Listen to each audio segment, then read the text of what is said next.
मैं उसकी हर चीज चाहता था, जो भी उसकी लाइफ में सब मुझे चाहिए था। मैंने कोशिश भी की थी गेट टुगेदर पार्टी में।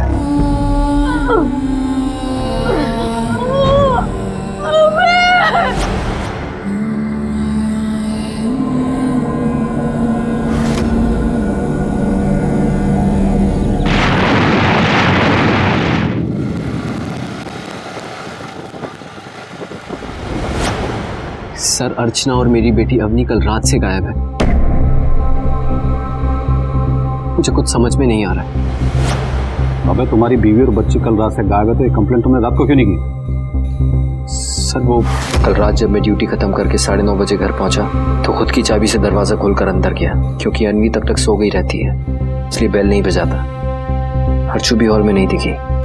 मुझे लगा अन्वी के साथ वो भी सो गई होगी। फिर किचन में गया खाना लेने, लेकिन अर्चना ने खाना नहीं बनाया था। तो मैं रूम में गया, लेकिन दोनों रूम में भी नहीं थे, स्ट्रॉलर भी नहीं था। मुझे लगा कहाँ गए होंगे इतनी रात में। फिर सोचा हर्षू शायद अवनी को नीचे कैंपस में घुमा रही होगी सुलाने के लिए। वो कभी कभी ऐसा करती थी। तो मैंने उसको फोन लगाया, पर उसका नंबर बार बार नॉट रीचेबल आ रहा था। तब मुझे थोड़ा टेंशन होने लगा। फिर भी मुझे लगा कि आ जाएगी, वेट करता हूँ। तो टीवी लगा के बैठ गया। फिर कब सो गया मालूम ही नहीं पड़ा। अचानक आँख खुली तो देखा 4 बज गए थे, पर दोनों तब भी वापस नहीं आए थे। तो फिर मैं बहुत डर गया और घर से भाग के निकला उनको ढूंढने। अर्चू, अर्चू! अभय, इतनी सुबह 4 बजे दरवाजा क्यों पीट रहे हो? श्वेता, अर्चना यहाँ आई क्या? नहीं, यहाँ तो नहीं आई। देख, झूठ मत बोल। मैं क्यों झूठ बोलूंगी, आके देख लो। अबे अर्चू, अरे काय झालं अर्चू! अवनी, अवनी, अरे झाला काय बाबा? अर्चू कहाँ है? अर्जुना क्यों नहीं आली? इधर नाही आहे तो कहाँ गई? इधर जाएगी म्हणजे? ये बाबा, तुम्ही काय बोलू नका. हाताच टाकली माझी. जा. पण अवनी कुठे आहे? अनिश, बच्चे को लेके भी कहाँ गई है? किधर है दोनों? अरे ऐक तो. अबे! राघव, अर्चना की कॉल रिकॉर्ड से निकलवा फटाफट। लास्ट कॉल, लोकेशन, सब कुछ। ठीक है। एक मिनट। अबे, इस केस को हम लोग हैंडल करेंगे। इसमें तुम्हारी फैमिली इन्वॉल्व है, तुम अपने आप पे कंट्रोल नहीं कर पाओगे। और वैसे भी ये प्रोटोकॉल है। सर, भाड़ में गया प्रोटोकॉल। मेरी बीवी और बच्ची गायब है, उनकी जिंदगी का सवाल है। मैं शांत नहीं बैठ सकता। ठीक है, बट ऑफिशियली नहीं। इस केस का इन्वेस्टिगेशन इंचार्ज राघव होगा। सर, मैं कैसे? मैं तो अभय का जूनियर हूँ, तो इस केस को मैं कैसे? राघव, क्या फर्क पड़ता है इन्वेस्टिगेशन कोई भी हेड करे? मुझे सिर्फ अवनी और अर्चना को ढूंढना है। सर, मैं कांस्टेबल को लेकर घर जा रहा हूँ, वहां पे छानबीन करने। ठीक है, तुम दोनों तो एक ही बैच के हो ना? हाँ सर, हम दोनों एक ही बैच के हैं, लेकिन अभय का रिकॉर्ड मुझसे बहुत बढ़िया है। 90% केसेस तो उसने ही क्लोज किए हैं। और सर, वैसे भी 2 हफ्ते में उसका प्रमोशन हो जाएगा, वो मेरा सीनियर हो जाएगा। तो सर, मैं कैसे इस केस को लीड कर सकता हूँ? लेकिन राघव, रूल यही है। सर देखिए ना, 2 दिन पहले ही उसके घर पे गेट टुगेदर की पार्टी थी। हम सब थे वहां पर। सब कोई कितना खुश था। आज अचानक से उसकी बीवी और बच्ची गायब है। यकीन ही नहीं होता सर।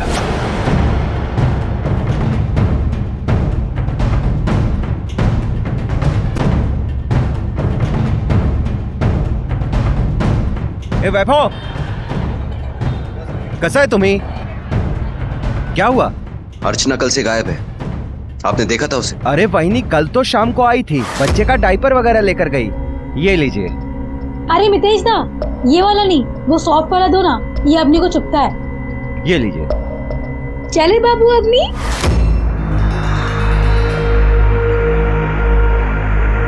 तो फिर कहाँ गई होगी इसके बाद?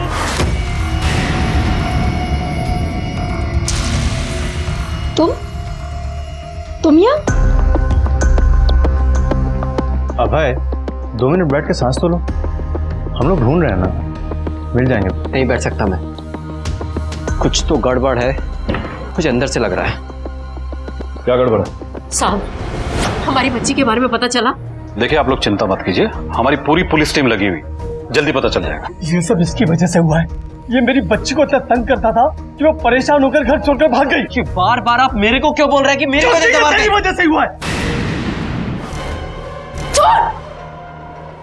क्या रे कि तू छोटी छोटी बातें अपना घर छोड़ के मायके क्यों बैठ जाती है? हाँ, चल चल। मैं नहीं आ रही। अरे अभय, जबरदस्ती करने से झगड़ा खत्म नहीं होगा।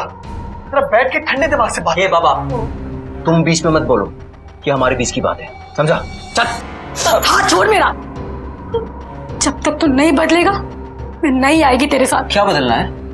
हाँ, मैं वही हूं जिससे तूने शादी की थी, कुछ नहीं बदला हूं। तू भी जानता है मैं किस बारे में बात कर रही है।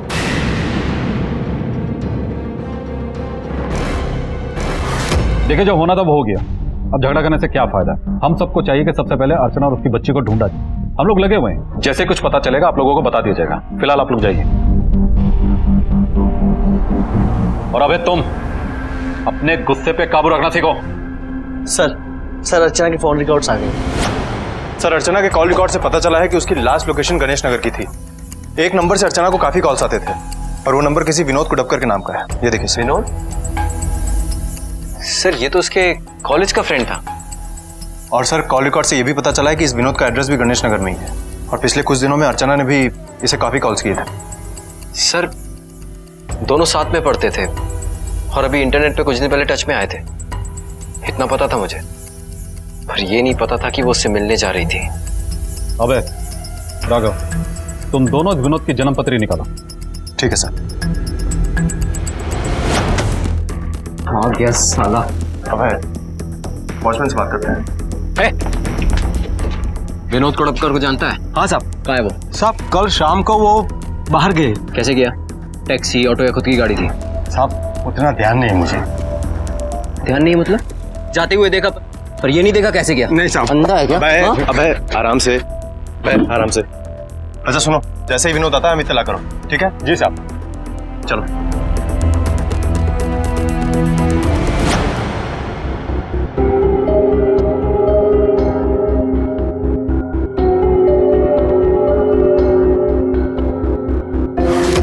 पहले अर्चना फिर मीनाक्षी।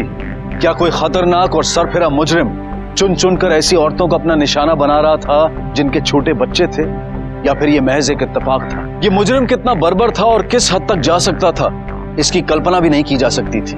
लेकिन अब तक जो बातें सामने आई थी उससे पुलिस के दिमाग में एक सवाल उठा था कि सब इंस्पेक्टर अभय की पत्नी अर्चना के दोस्त विनोद का इस सबसे क्या लेना देना था। और अवनी पर मंडराते खौफ के बादल भी क्या इसी कहानी का एक भयानक हिस्सा है? आखिर अवनी है कहां? सर, विनोद के ऑफिस से पता चला है कि वो 2 दिन से छुट्टी पे है और उसका फोन भी बंद है सर।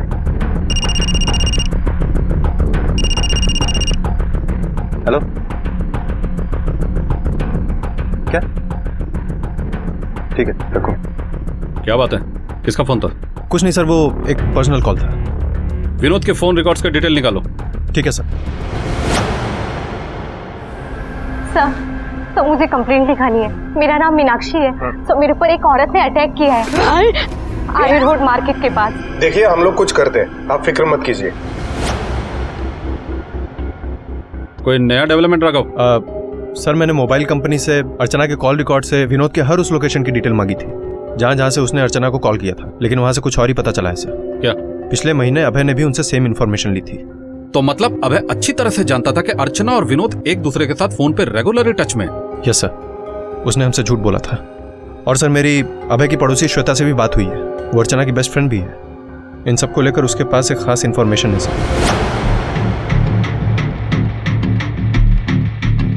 मीनाक्षी ने बताया था अटैकर हमला करने के बाद उस तरफ भागा था। चलो।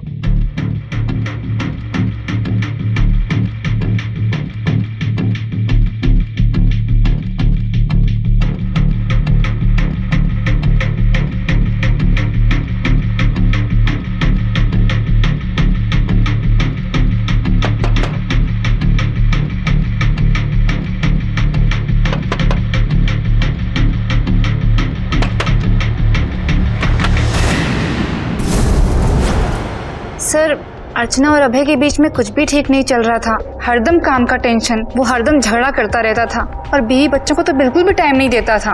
खाली पीली उस पर शक करता था कि उसका विनोद के साथ चक्कर चल रहा है। अर्चना बेचारी बहुत परेशान रहती थी। वही नहीं, थोड़ा दूध मिलेगा क्या? वो घर में तो जल गया। हाँ, तो फिर ये फॉर्मल क्यों हो रही है इधर? और सुना, बाकी सब ठीक है। ठीक है मतलब क्या बात है?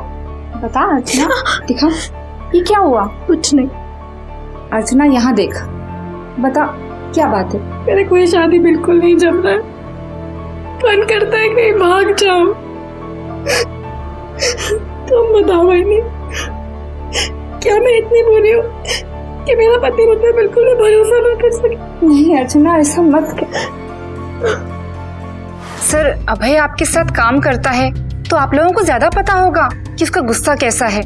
उसकी तो कभी भी सटक जाती है। तू यहाँ मेरे खिलाफ मेरे पुलिस स्टेशन में ही उल्टा सीधा बोल रही है? छोड़ूंगा नहीं तुझे, समझी? यहाँ मेरी बीवी बच्चे गायब है तो तू मेरी नाम का बिल फाड़ रही है। अबे कंट्रोल करो घुसपैठ। एक पुलिस ऑफिसर होते हुए भी नहीं जानते कि एक औरत से कैसे बात किया जाता है? देख वैनी, अगर तूने मेरी और अर्चू के बीच और आग लगाई ना तो अच्छा नहीं होगा। मेरी खोपड़ी सटक जाएगी तो बहुत पछताएगी। संभाल के अबे, तुम खुलेआम एक गवाह को थ्रेटन कर रहे हो। अभी और इसी वक्त इस केस के इन्वेस्टिगेशन से तुम निकाल दिए जाते हो। अब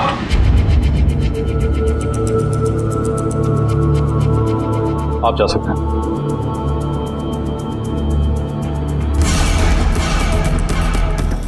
सर, मुझे लगता है कि ये श्वेता सच कह रही है। हो सकता है कि अर्चना सच में अभय से बहुत दुखी हो, इसीलिए विनोद के साथ भाग गई हो। या कहीं ऐसा तो नहीं कि अभय ने ही अपनी बीवी और बच्ची का मर्डर? अभय जिसकी पत्नी और बच्ची लापता थे, फरियादी भी था और अभियुक्त भी।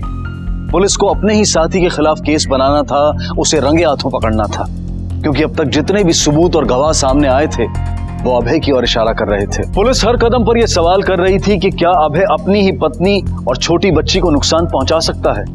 अर्चना और उसकी बेटी अवनी की गुमशुदगी अब तक पुलिस के लिए एक पहेली बनी हुई थी।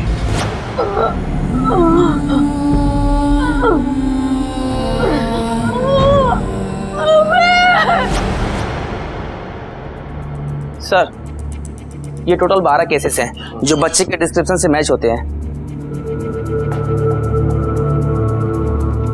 ये तो सेम लॉकेट है, यही बच्ची है, शिवाजी नगर से मिसिंग है।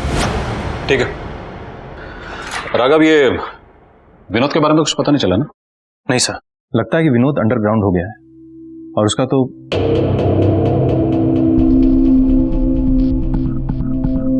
सर, मैं कल के अपने बिहेवियर के लिए माफी चाहता हूं।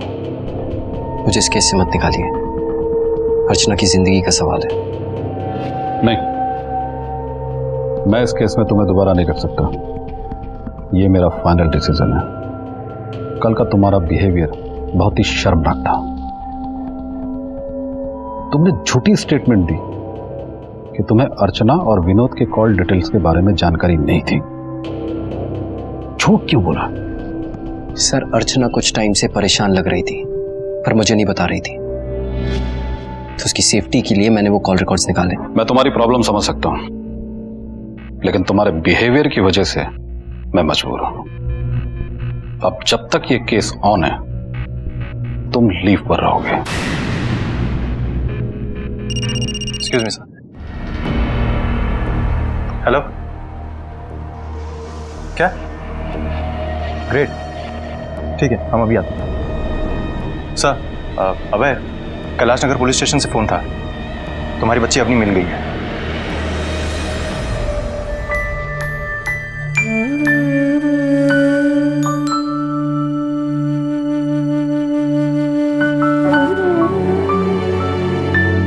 कहाँ मिली?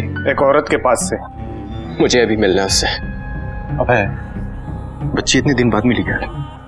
तुम बच्ची का ख्याल रखो। यार मुझे एक बार तो मिलने दे यार राघव, मुझे जानना है कि कौन ये। अभय, अपनी प्रॉब्लम मत बढ़ाओ। Bharat, let's go.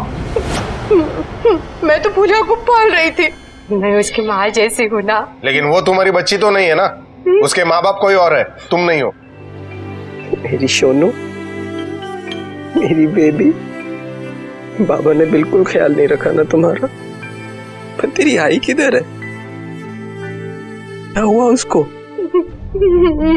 मेरी भी बच्ची थी, भूलिया, उसे भगवान ले गया दूर। तुम्हें वो बच्ची कहाँ मिली? कचरे के डिब्बे में।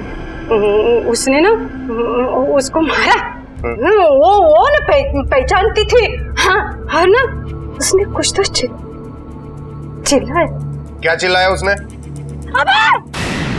अभय, मैं अपनी ही बच्ची को कचरे के डिब्बे में कैसे डाल सकता हूँ? तो फिर जब अर्चना पर हमला हुआ तो उसने तुम्हारा नाम क्यों लिया? उसकी आदत थी।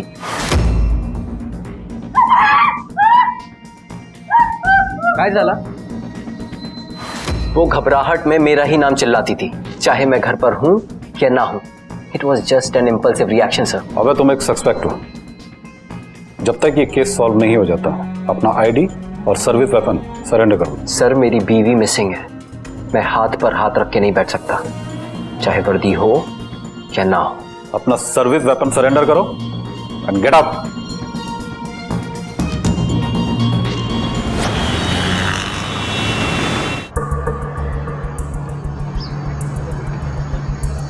हम सालों से जिनके साथ काम कर रहे होते हैं कितना जानते हैं उन्हें। अभी इस अभय के केस को लो, कितना ब्रिलियंट ऑफिसर है। कौन कह सकता है अपनी वाइफ पर उसने अटैक किया होगा। नहीं सर, मैं मान ही नहीं सकता कि अभय ऐसा कुछ कर सकता है। एक काम करो सर, अभय पर 24 घंटे नजर रखो। ठीक है सर।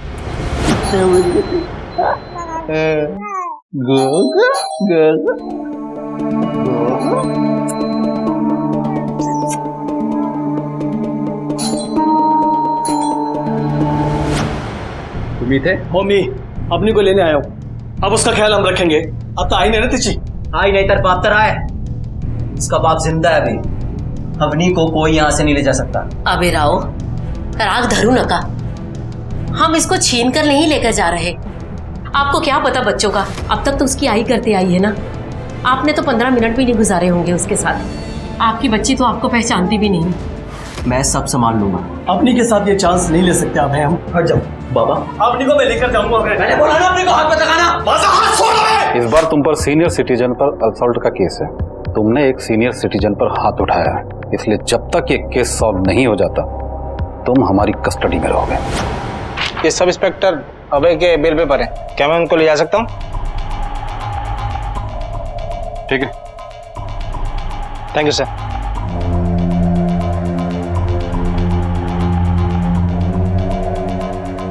राघव सर, अभय पे कड़ी नजर रखो। वो बेल पे छूट चुका है, कुछ भी कर सकता है। मुझे उस पर जरा भी भरोसा नहीं है।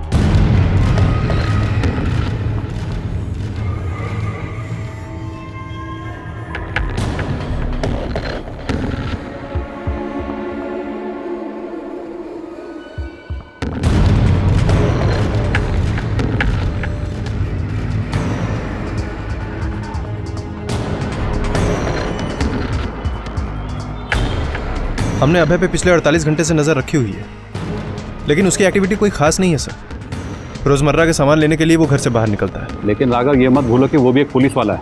वो अच्छी तरह से जानता है कि हम कैसे सोचते हैं। कुछ टाइम के लिए वो कुछ नहीं करेगा ताकि उस पर से हमारी नजर हट जाए, लेकिन हमें पूरे टाइम चौकन्ना रहना पड़ेगा। ठीक है सर।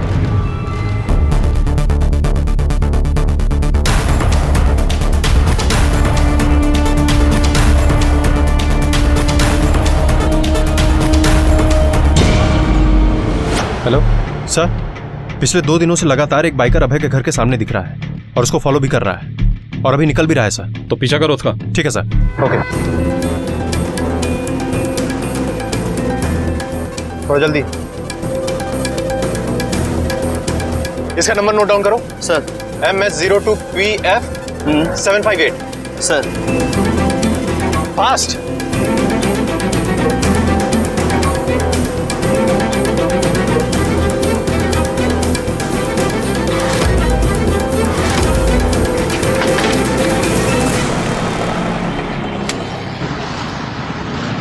सर, जिस बाइक को हम फॉलो कर रहे थे उसका पता चल गया है। दरअसल वो विनोद के नाम पे रजिस्टर्ड है। सर, कहीं ऐसा तो नहीं कि इन सब के पीछे विनोद का ही हाथ हो? लेकिन विनोद क्यों अर्चना को नुकसान पहुंचाएगा? कहीं ऐसा तो नहीं कि विनोद अभय को नुकसान पहुंचाने की मौके की तलाश में हो? उसे फौरन ढूंढ के निकालो, लेकिन अभय को बिल्कुल पता नहीं चलना चाहिए। इस विनोद को अभी तक पकड़ तो नहीं पाया, लेकिन इतना तो तय है कि वो इसी शहर में है। हेलो, ठीक है सर, कंट्रोल रूम से फोन था। विनोद ने अभी अभी अपना ATM कार्ड यूज किया है भवानी नगर मार्केट में। गाड़ी घुमाओ।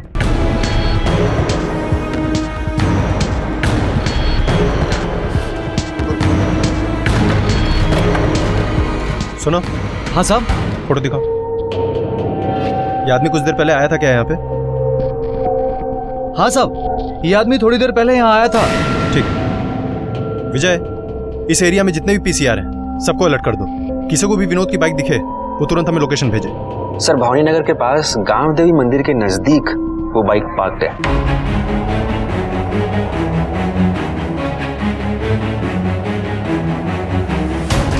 हम बाइक के पास हैं।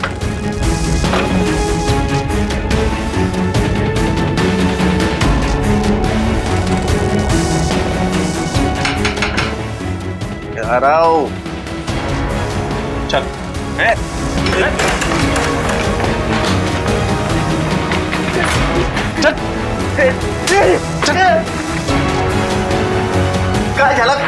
कौन हो तुम लोग? बताते हैं कौन है। चल। तो पुलिस को देखकर भागा क्यों? सर मुझे थोड़ी पता था कि ये भाव पुलिस में। मुझे लगा उस अभय ने मुझे मारने के लिए गुंडे भेजे, इसलिए भागा था सर। तो चुपके के बैठा था? सर वही सर, अभय एकदम येड़ा है वो।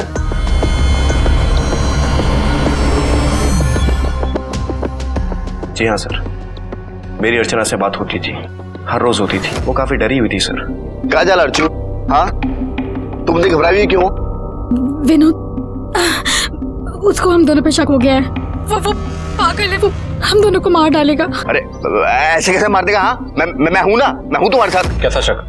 सर मैं और अर्चना एक दूसरे से बहुत प्यार करते हैं सर, और उसे डर था कि अभय अपने पागलपन के चक्कर में कुछ करना बैठे, इसलिए मैं अपने घर से जाकर उस चौल में छिप गया सर।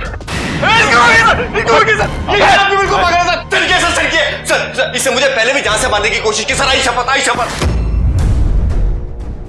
येड़ा है क्या?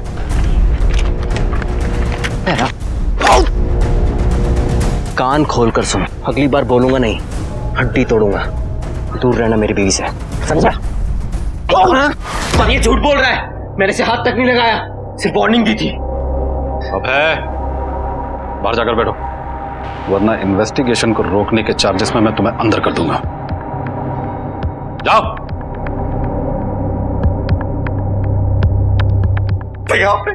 देखा ना सर, इसकी खोपड़ी हमेशा सटकी रहती है। और तो दूध का दूल्हा है? बैठ। Thank you sir. अच्छा तू ये बता, अभय का पीछा क्यों कर रहा था?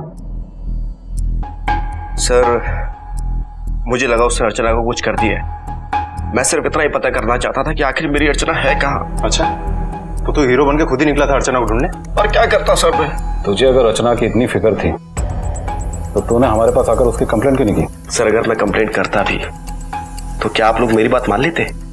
आप सब लोग वर्दी वाले हैं, आप तो उसी की साइड लेंगे ना सर? तेरे पास तो हर बात का जवाब है। अच्छा ये बता, 5 अगस्त को कहाँ था? 6 से 10 बजे के बीच में। 5 अगस्त मैं शायद बीच पर था। हाँ सर, मैं बीच पर था कंफर्म। अकेला बैठकर दारू पी रहा था। उस दिन मुझे अर्चना की बहुत याद आ रही थी और वो मुझसे मिलना नहीं चाहती थी, तो मैं दारू लेकर बीच पर चला गया। ठीक है, अभी तो तू जा सकता है, लेकिन शहर छोड़कर बाहर जाने की कोशिश मत करना। जी sir. Thank you sir. Raghav sir, मुझे इस पर बिल्कुल भी भरोसा नहीं है, क्योंकि इसके पास कोई सबूत भी नहीं है। इसके बीच पे जाने वाली बात को वेरीफाई करो। ठीक है सर।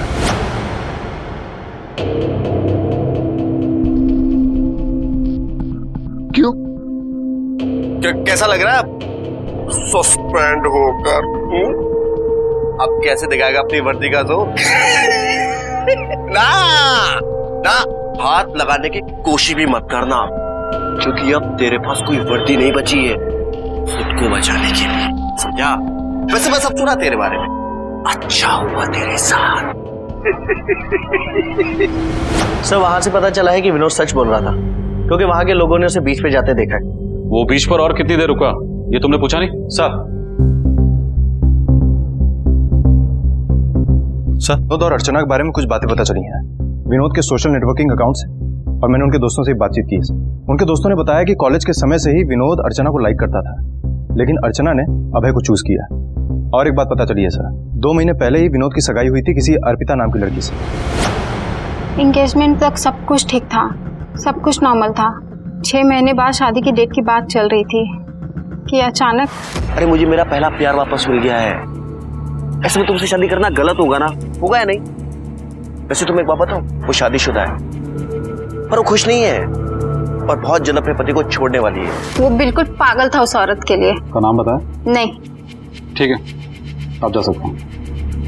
राघव सर, इस लड़की की बातों से लग रहा है कि वो लड़की अर्चना ही है। सर मुझे तो ऐसा लग रहा है कि अभय सच कह रहा है। हो सकता है कि अर्चना ने विनोद को मना कर दिया होगा, इसीलिए विनोद ने उससे बदला लिया होगा। प्यार में हार बर्दाश्त नहीं हुई होगी उससे। और सर ये बहुत ही स्ट्रांग मोटिव है।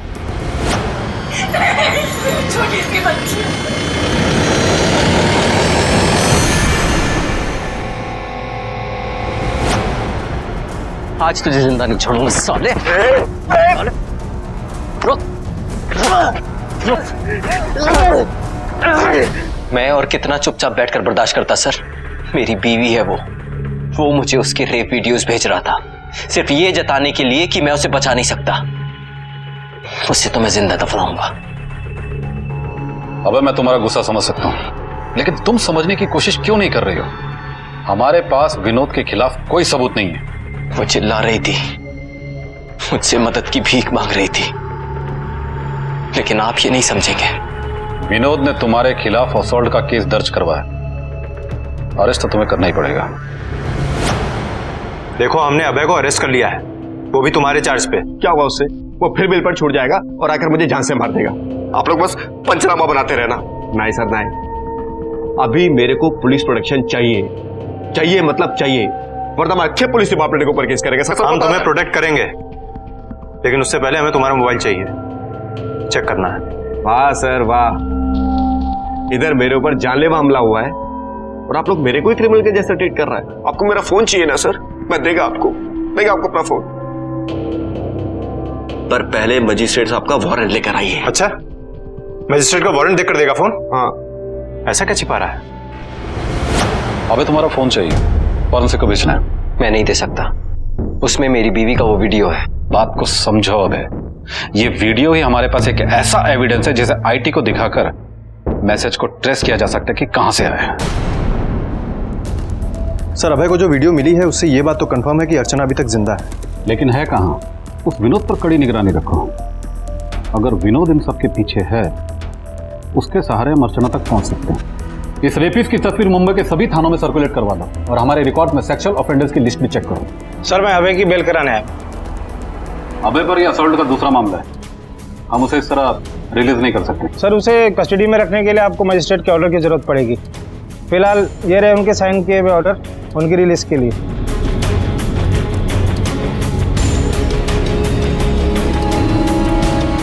Thank you. और एक बात सर। हाँ, अर्चना का रेप वीडियो इंटरनेट से भेजा गया था, वर्चुअल सर्वर से। इसका मतलब कि सेंडर ने अपना आईपी एड्रेस मास्क करके रखा था। आईटी टीम को थोड़ा वक्त लगेगा उसको ट्रेस करने में। ये विनोद आईटी बैकग्राउंड से है ना? Yes sir. ये काम वो आसानी से कर सकता है। लेकिन सर वो तो 24 घंटे हमारी नजर में है। तुम एक काम करो, वीडियो में जो रेपिस्ट है उस पर फोकस करो। अर्चना को किडनैप करने से पहले किडनैपर ने उस पर नजर रखी होगी। हो सकता है शायद उसे किसी ने देखा हो। ठीक है सर।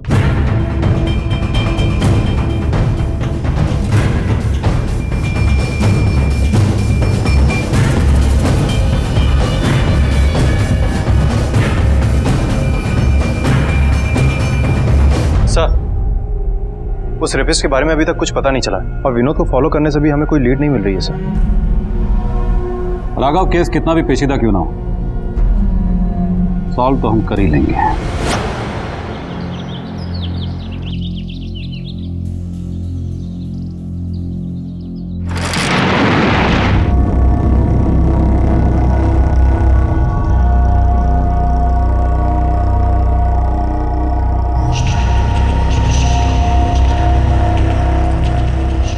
इंस्पेक्टर, विनोद की कंडीशन काफी क्रिटिकल है। लोअर बॉडी पूरी जल गई है, काफी चोट आई है, पर वो बच जाएगा। Thank you doctor. Sir Vinod की बाइक में जो बम लगा था वो लोकली मेड एक्सप्लोजिव था और उसकी इंटेंसिटी भी कम थी, इसीलिए विनोद बच भी गया।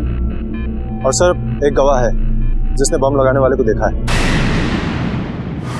दूसरी बार तुम बिल से छुटकर आए हो, लेकिन इस बार बच नहीं सकते।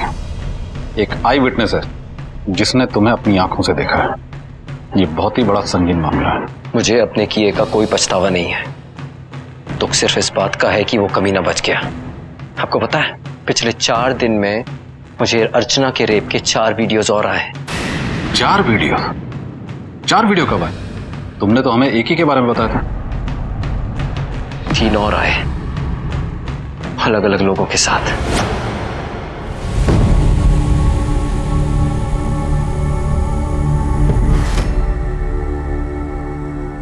आज मिलेगा समय मेरे लिए।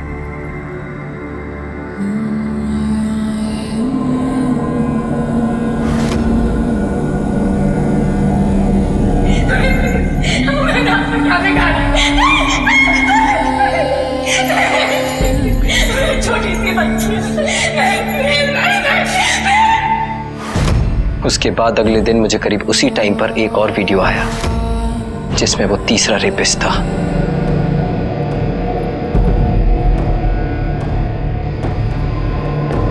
तुमने हमें तुरंत इन्फॉर्म क्यों नहीं किया? ऐसा काम क्यों किया कि जिससे तुम्हारा करियर खराब हो गया?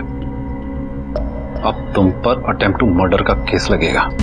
अभय के साथ जो हुआ वो बहुत ही बुरा था, लेकिन अभय के प्रतिशोध की चाह ने, या फिर यूं कहें अपनी पत्नी को ढूंढ निकालने के जुनून ने उसे अपराधी बना दिया था। क्या अभय विनोद के बुने हुए जाल में फंस रहा था, या फिर कोई और उसे इस राह पर जाने के लिए मजबूर कर रहा था, या फिर आक्रोश में उठाया गया उसका कदम अपने परिवार की जिम्मेदारी ना निभा सकने का उसका अपना अपराध बोध था? सर, जिस मोबाइल से वीडियो शूट किया गया है वो ट्रेस हो गया। हेलो सर, जिस नंबर से वीडियो भेजा गया था उसका पता चल गया है। वो नंबर अभय के ही नाम से रजिस्टर्ड है, और सर उसकी लास्ट लोकेशन इसी पुलिस स्टेशन की थी। मुझे अब किसी चीज से कोई फर्क नहीं पड़ता। मुझे बस मेरी अर्चना वापस चाहिए। मेरे सर पे खून सवार है, और हाँ, ना ही मैंने कोई नंबर लिया था और ना ही मैंने अर्चना के साथ कुछ किया है। उसने मुझे फंसाया है। विनोद के घर, ऑफिस, सब जगह अच्छी तरह से छान लिया। उसके सारे बयान को अच्छी तरीके से वेरीफाई कर लिया, लेकिन हमें उसके खिलाफ कुछ भी नहीं मिला। सर, जिस मोबाइल से वीडियो अपलोड किया गया है उस मेटाडेटा के हिसाब से 5 अगस्त को वो मोबाइल फोन 7 घंटे के लिए चारकोप गांव में देखा गया है। ठीक उसी समय सर अर्चना किडनैप हुई थी और उसका पहला रेप वीडियो भी बनाया गया था। शायद हो सकता है सर वो अभी भी वहीं हो।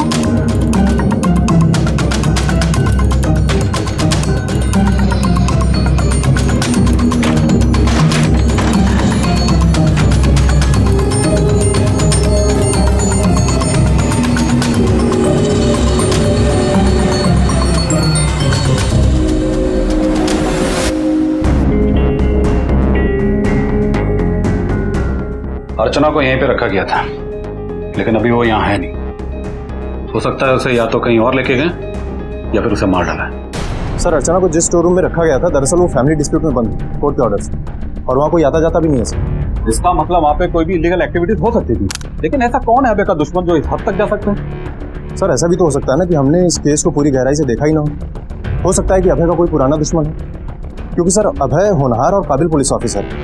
उसने कई मर्डर्स और रेपिस्ट को अंदर किया था। कुछ तो बेल पे छूट गए और कुछ बेल पे बाहर गया। एक काम करो, कांस्टेबल से बोलकर उन लोगों की लिस्ट बनवाओ जिनको अभय ने सजा दिलवाई थी। देखो अगर किसी पे शक हो तो। ठीक है sir. Excuse me sir. Hello, क्या?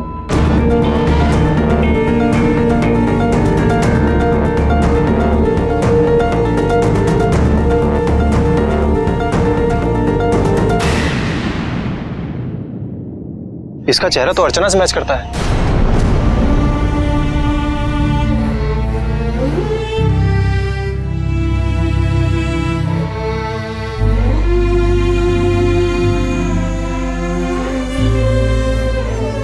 I'm sorry Arju,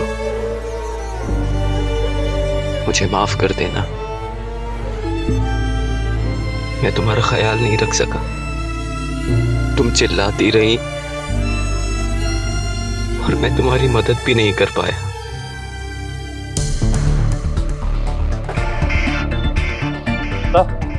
postmortem report से पता चला है कि अर्चना की मौत 1 हफ्ते पहले ही हो गई, 6 अगस्त की सुबह। मतलब वो सारे रेप वीडियो एक ही दिन शूट किए गए थे और रेप करके अर्चना को मार दिया गया, और वो सारे वीडियो अभय को एक एक करके रोजाना भेजे गए ताकि वो धीरे धीरे पागल हो जाए। अच्छा, अभय ने जिन लोगों को पुराने केस में अंदर किया उनमें से किसी का नाम भरा है? नहीं सर, अभय ने जितने भी लोगों को अरेस्ट किया था उनमें से टोटल 8 लोग ऐसे थे जो बेल पे छूट गए थे। मैंने सबके एलिबाई चेक किए हैं सर, उनमें से कोई भी इस केस में इन्वॉल्व नहीं था। नहीं राघव, ये जो कोई भी अभय का दुश्मन है वो उससे पर्सनल चीज का बदला ले।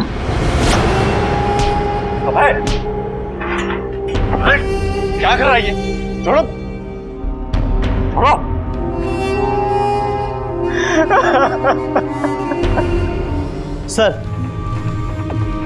सर आपकी बात सही निकली। उन रेपिस्टों की फोटो को आइडेंटिफाई कर लिया गया। सर उनके खिलाफ छपरा और रांची के पुलिस स्टेशन में भी केस दर्ज है। सर उनको अरेस्ट करके ला रहे हैं। अबे बेटा, जो भी अर्चना के साथ हुआ उसके जिम्मेदार तुम नहीं हो। अबे वो 5 रेपिस्ट पकड़े गए और इन सबके पीछे जो मास्टरमाइंड है उसके बारे में मुझे पता चल चुका है।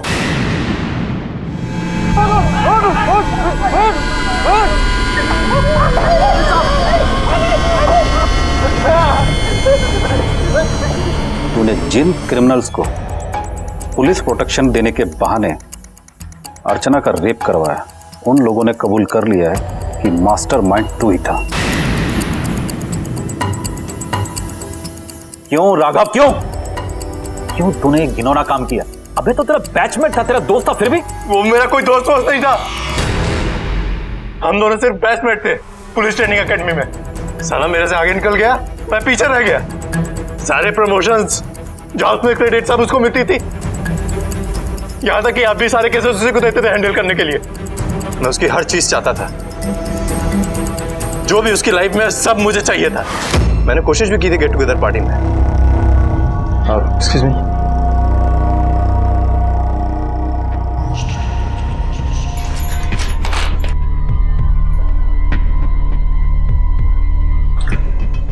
भाभी, आई नो कि आप सैड हो, लेकिन मुझे ऐसा लगता है कि आपने अभय को चुनकर बहुत बड़ी गलती कर दी। वो तुमको कभी खुश नहीं रख पाएगा। तुम्हें बड़ी फिक्र हो रही है मेरे सैडनेस की? हूँ मैं सैड तो वो अभय को कभी नहीं छोड़ूंगी। बहुत दिल से नोटिस कर रही हूँ कि तुम मुझे अजीब तरह से घूरते हो। अपनी हरकतों से बाज आ जाओ, वरना मुझे अभय से बोलना पड़ेगा। बाहर नाश्ता रखा है, खाओ और निकलो। उस दिन पार्टी में बेइज्जत होने के बाद मैंने ये ठान लिया था कि अर्चना को सबक सिखा के रहूंगा। 5 तारीख की शाम को मैंने अर्चना को किडनैप कर लिया। तुम?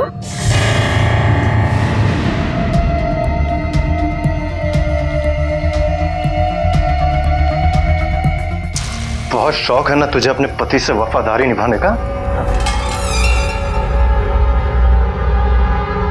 जो इंसान दूसरे की तरह बनना चाहता है वो सिर्फ इसलिए क्योंकि उसकी खुद की कोई आइडेंटिटी नहीं होती है।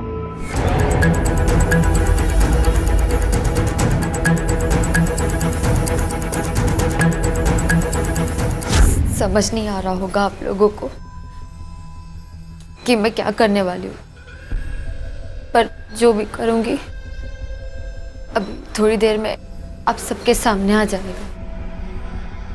लेकिन जो सामने नहीं आएगा वो है मेरा दर्द, तकलीफ, जिसे मैं झेल रही हूँ न जाने कब से।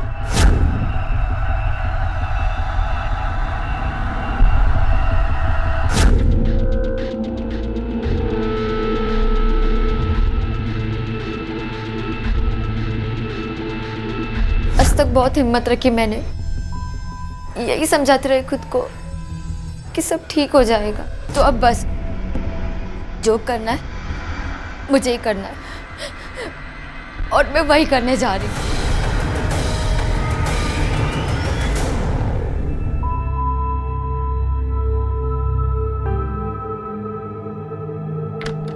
डैडी आएंगे तो आप उनको बोल देना। मम्मा! ये लड़की कौन है? भारती, कुक थी हमारी। कितने सालों से यहाँ काम करती है? पिछले 1 साल से। कितने बजे आती है ड्यूटी पे? 9 साढ़े 9 बजे के आसपास। ये देखिए बेडरूम में।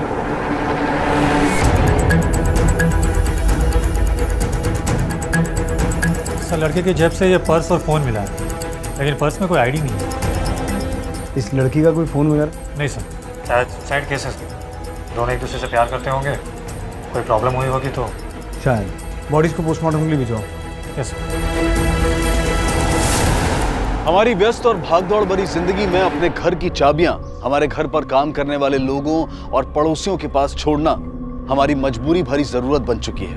हम अपने घर से दूर होते हैं और हमारे पास ये जानने का कोई जरिया नहीं होता है कि हमारे घर पर क्या हो रहा है, क्या घट रहा है। एक फ्लैट के मालिक को अपने घर का दरवाजा खोलने पर 2 लाशें पंखे से लटकती हुई मिली, जिनमें से एक लाश थी उसी घर में कुक का काम करने वाली 19 वर्षीय भारती की, और दूसरी थी एक 17 वर्षीय युवक की, जिसके बारे में कोई नहीं जानता था कि वो कौन है। साहब, मेरी ड्यूटी 11 से 11 होती है। जिस समय भारती आई होगी उस समय दूसरा वॉचमैन था, रवि। कहाँ रहता है रवि? साहब, पास की बस्ती में रहता है, बुलवा देता हूँ। इस बिल्डिंग में सीसीटीवी कैमरास है ना, उसका फुटेज दिखाओ। साहब, 15-20 दिन से कैमरास खराब हैं, कंप्लेंट की हम लोगों ने। I am a marketing professional, ज़्यादातर बिजनेस के टूर से बाहर ही रहता हूँ। वो लड़की हमारे यहाँ काम करती थी, लेकिन कभी कोई खास बातचीत नहीं हुई मेरी उससे, और उस लड़के को तो मैंने आज तक देखा तक नहीं। साहब, ये लड़का भारती को छोड़ने अक्सर साइकिल पे आता था और उसने आज भी छोड़ा था साहब, लेकिन कौन था हमने पूछा ही नहीं साहब, मुझे पता नहीं साहब। लेकिन वो तो यहाँ पर काम नहीं करता था ना, फिर अंदर कैसे जाने दिया तुमने उसे? हमने रोका था साहब। ए भाई, किधर? वो भारतीय 802 में काम कर रही, तो साबुन मंगाया कपड़े धोने का। ठीक है, साइकिल उधर लगा। उसके बाद काम में याद नहीं रहा, इसलिए देख नहीं सका कि निकला कि नहीं, जहाँ तक मुझे पता है वो कभी किसी को यहाँ नहीं लाई। मोबाइल फोन था उसके पास? जी हाँ, मेरे जाने के बाद ही वो आया करती थी। उसके बाद वो मुझे मिस कॉल किया करती थी, फिर मैं उसे रिटर्न कॉल करके बताती थी कि खाने में क्या बनाना है। फिर तो उसका फोन यहीं कहीं होना चाहिए था, लेकिन मिला नहीं। पता नहीं सर। कुछ दिन पहले वो मुझसे पैसा मांग रही थी उधार, मेरे पास पैसे थे नहीं, तो वो बोली मुझसे कि मेरा मोबाइल ले लो। मेरे पास सच में पैसे नहीं, तो मैंने मना कर दिया। हो सकता है वो किसी और को बेच दी होगी। इस लड़की को काम पे कैसे रखा था आपने? किसी एजेंसी के थ्रू या? जी नहीं सर, हमारे यहाँ एक और मेड है, सुप्रिया, डस्टिंग और क्लीनिंग के लिए, वही लेकर आई थी इसे। और ये सुप्रिया यहाँ कब से काम कर रही है? करीब 7 सालों से। 2 हफ्ते पहले उसकी माँ मर गई थी, 2 हफ्ते से छुट्टी पे थी साहब, और कुछ दिन पहले से वो आना शुरू की थी। साहब, उसका किसी से कोई चक्कर था, ऐसा कभी सुना नहीं। हाँ, अगर बाहर हो तो पता नहीं। साहब, यही वो साइकिल है जिसपे वो लड़का आया था। ये भारती रहती कहाँ है? नाला सुपारा में कहीं, एग्जैक्टली नहीं पता कि कहाँ रहती थी। जिस लड़की का आपके पास एड्रेस भी नहीं है, उसके हवाले आप अपना घर छोड़ जाती थी? सर, ये आईडी ली थी हमने उसकी, इस पर उसका एड्रेस है। इस पर तो भाईंदर का एड्रेस है। भाईंदर? इस लड़के के फोन को आईटी में भिजवाओ और कहो अच्छे से चेक करें, और मालविका ने भारती का जो नंबर दिया है उसे ट्रैकिंग में डलवाओ। Yes sir.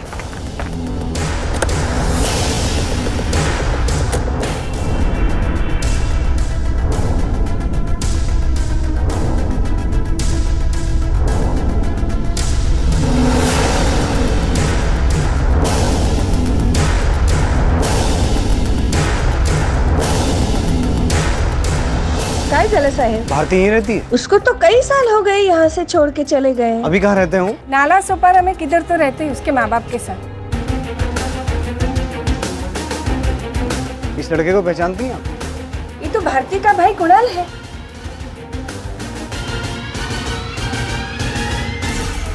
नेटवर्क प्रोवाइडर से उस लड़के के नंबर को लेकर इंक्वायरी की सर। कुणाल नाम है उसका, और एड्रेस भी वही भाईंदर का एड्रेस है जो भारती की आईडी पर लिखा था। जो असल में भारती का एड्रेस है ही नहीं, क्योंकि वो और उसका परिवार वहाँ से कई साल पहले नाला सुपारा शिफ्ट हो चुका है। हाँ सर, उस लड़के के झोले से एक रिसिप्ट मिली है सर, ये रसीद मिला जो किसी टेलरिंग शॉप की है, और उस पर भी नाला सुपारा का ही एड्रेस है। भारती के पहचान पत्र पर उसके उस घर का पता था जिसे वो सालों पहले छोड़ चुकी थी। काम पर रखते वक्त मालविका ने उससे वो पहचान पत्र तो लिया था, लेकिन उस पर दर्ज वो जानकारी सही है या गलत, ये पता लगाना जरूरी नहीं समझा। अब पुलिस की मुश्किल ये थी कि वो उसकी मौत की सूचना उसके परिवार तक पहुंचाए तो कैसे, इस मामले की तहकीकात को आगे बढ़ाए तो किस तरह। जी साहब, मैं इन दोनों भाई बहनों को जानता हूँ, यहीं पास के चौल में रहते थे अपने बाप विशाल दा के साथ।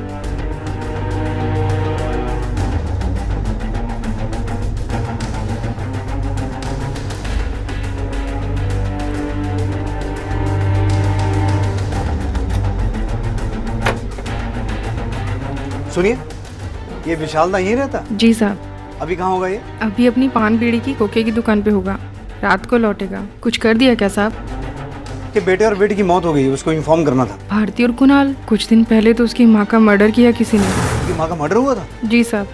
खेलकर विशाल दा को उसकी दुकान से बुला के ले, और लोकल पुलिस स्टेशन से पता करो कि भारती की माँ के मर्डर का क्या मामला है। Yes sir. 19 दिन पहले इन्फॉर्मेशन मिलने के बाद जब हम क्राइम सीन पर पहुंचे तो कोई सस्पेक्ट? हाँ, हमें उसके पति विशाल दा पर शक है, क्योंकि उसने अपने बयान में कहा था कि कत्ल के वक्त वो अपनी दुकान पर था, लेकिन उसके फ़ोन की लोकेशन उसके घर की थी। लेकिन उसका ये भी कहना है कि वो अपना फ़ोन घर पे भूल गया था। वो बहुत बड़ा बेवड़ा है, वो अपने बीवी बच्चों को पीकर बहुत मारता था। तुम्हारी मर्दानगी सिर्फ हमारी हड्डियां तोड़ने के लिए होती है क्या? बाकी समय सोते रहते हो। घर का मर्द किसे कहते पता है? जो घर चलाता है, घर की जिम्मेदारियां उठाता है। पर तुमसे तो कुछ नहीं होता। मेरे से क्या हुआ बताओ मैं तेरे को।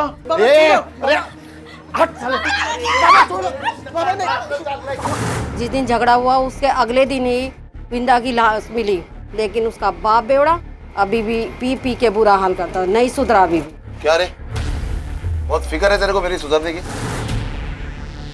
चल चल अभी निकल यहाँ से, चल। कोई काम धंधा रहता नहीं। क्या हुआ साहब? ये हवलदार लोग बोल रहे थे कि वो मेरा छोकरा छोकरी के वास्ते बुलाए मेरे को। कोई कांड किया क्या वो लोग? कुछ किया है तो लेके जाओ साहब।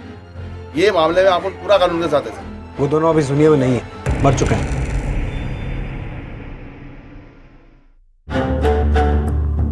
सर, कुणाल और भारती की पोस्टमार्टम रिपोर्ट्स आ गई और रिपोर्ट्स के मुताबिक दोनों की मौत का वक्त एक ही है, सुबह के 9:30 बजे। और इसके अलावा सर डॉक्टर्स का कहना है कि दोनों ने मरने से पहले काफी स्लीपिंग पिल्स ली थी। Sleeping pills? अगर वो दोनों फांसी लगाकर आत्महत्या करने वाले थे तो फिर उन्हें नींद की गोलियां खाने की क्या जरूरत है? सर, नींद की गोलियों का असर होने में थोड़ा वक्त लगता है। हो सकता है कि उन्हें लगा हो कि नींद की गोलियां कम पड़ गई है, इसलिए मरने के लिए दोबारा कोशिश की हो, जिसमें वो कामयाब हो गए। नहीं केलकर, ये बात पूरी तरह से गले के नीचे नहीं उतर रही। सबसे पहली बात, अगर उन्हें मरना ही था तो वो किसी और के घर क्यों मरे? अपने घर या किसी न्यूट्रल जगह पे क्यों नहीं? दूसरी बात, जैसा कि हमें वॉचमैन ने बताया, भारती ने कुणाल को साबुन लेने के लिए भेजा था, जो वो लेकर भी आया। अगर दो लोग कुछ समय के बाद आत्महत्या करने वाले हैं तो वो साबुन मंगाने या लाने की फिक्र क्यों करने लगे? तो फिर हो सकता है कि सर ये मर्डर हो, किसी ने उन्हें नींद की गोलियां दी और बाद में लटका दिया ताकि मामला आत्महत्या का लगे। शायद ऐसा ही हुआ होगा, क्योंकि उनकी बॉडीज पर और उस घर में स्ट्रगल का कोई भी निशान नहीं था। मेरे हिसाब से जब उन्हें फांसी पर लटकाया गया वो दोनों होश में नहीं थे। और अगर हमारी थ्योरी सही है तो कातिल कोई एक नहीं दो होने चाहिए, क्योंकि दो लोगों को इतनी हाइट पर लटकाना किसी एक आदमी के बस की बात नहीं हो सकती। सर, इसके अलावा दोनों की माँ वृंदा का भी मर्डर हुआ था। हो सकता है कि इन दोनों में कुछ कनेक्शन हो। बिल्कुल हो सकता है, और इस कनेक्शन को ढूंढने के लिए हमें डिटेल्स चाहिए होंगे। केलकर, भारती, वृंदा और कुणाल, इन तीनों की पूरी इंफॉर्मेशन निकालो। फोन रिकॉर्ड्स, बैंक डिटेल्स, सब कुछ। और खास करके उस विशाल दा के बारे में। मुझे वो आदमी कुछ ठीक नहीं लगा।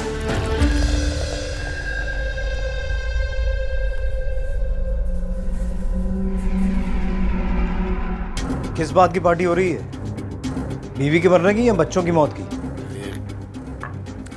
काय म्हणताय तुम्ही साहब? कैसी पार्टी? साले सब के सब एक साथ छोड़ के गए मेरे को। न कोई रोटी बनाने वाला है, न कोई कपड़े धोने वाला है। जिस दिन तेरे बच्चों की मौत हुई है उस दिन सुबह 9 बजे कहाँ था तू? अपने शोरूम पे। पानी की दुकान पे रहेगा साहब, और किधर रहेगा? सुबह 8 बजे नक्की अपन खोलता है दुकान, नियम है। उसके बाद कहीं नहीं गया तो? किधर जाएगा साहब? आसपास के लोगों को पूछ के नक्की करो आप।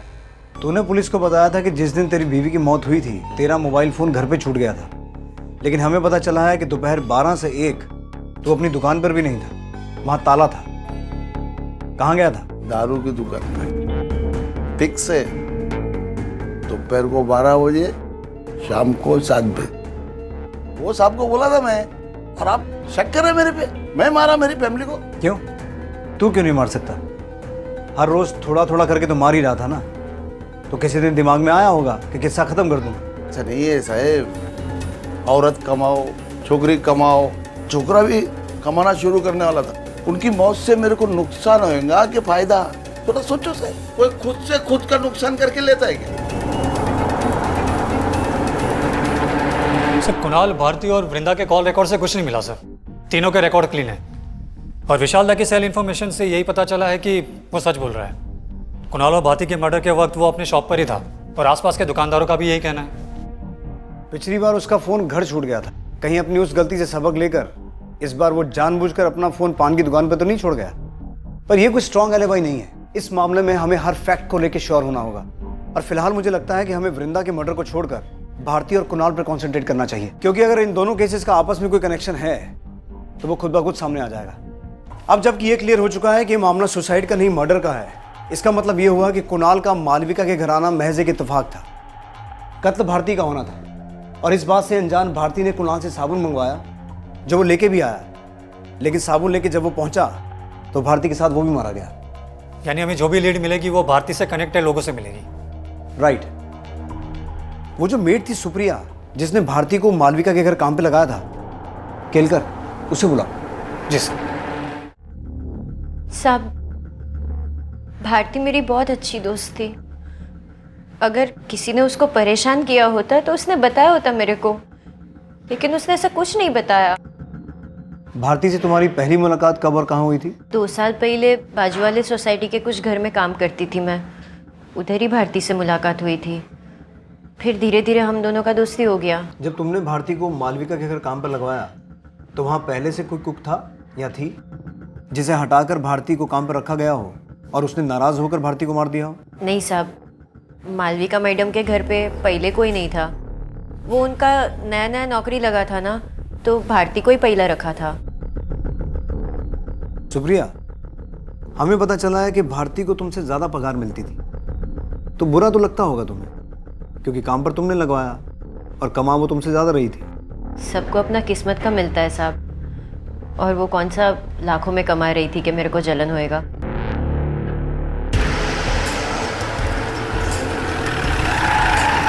क्या भारती का कभी किसी से कोई झगड़ा हुआ हो, किसी और काम वाली से या फिर बिल्डिंग में किसी और से? नहीं साहब, कभी किसी से कोई झगड़ा नहीं हुआ उसका। सर, बिल्डिंग के किसी और मेड या गार्ड के पास इन कत्लों का कोई मोटिव दिखाई नहीं देता। मुझे लगता है हमें उन दूसरे घरों में भी बात करनी चाहिए जहाँ भारती काम किया करती थी। हो सकता है कोई क्लू मिले। वो सिर्फ एक मेड थी सर, और अपने काम से काम रखती थी, ज़्यादा छुट्टियाँ भी नहीं लेती थी। दूसरी मेड्स की तरह इधर की बातें उधर करना उसकी आदत नहीं थी, बस उसकी एक ही प्रॉब्लम थी, जब देखो एडवांस मांगती थी। एडवांस? जी हाँ सर, मेरी यहाँ भी 2 महीने की सैलरी उसके ऊपर एडवांस चल रही थी, और पिछले ही महीने उसने मुझसे 1 लाख रुपए मांगे थे। 1 लाख? जी हाँ, मुझे भी ये बात थोड़ी सी अजीब लगी थी, इसीलिए मैंने उसको मना कर दिया था। जी हाँ, हमने कुछ एडवांस दिया था उसको, लेकिन उसके बाद उसकी हिम्मत इतनी बढ़ गई कि इनसे 1 लाख रुपए मांग बैठी। तो फिर आपने दिए उसे ये पैसे? No sir. तो उसने आपको बताया कि उसे इतनी बड़ी रकम क्यों चाहिए थी? नो आइडिया सर, जब देखो वो पैसे के लिए बहुत डेस्परेट रहती थी, शायद कोई इमरजेंसी हो। ये आपके हाथ पे क्या हुआ? वो वॉशरूम में स्लिप हो गई थी तो नल लग गया। आप स्लीपिंग पिल्स का इस्तेमाल करती हैं? जी पहले करती थी, अब नहीं करती। मतलब अभी आपके घर में स्लीपिंग पिल्स नहीं? जी है ना। मैं देख सकता हूँ? बिल्कुल, अभी ले।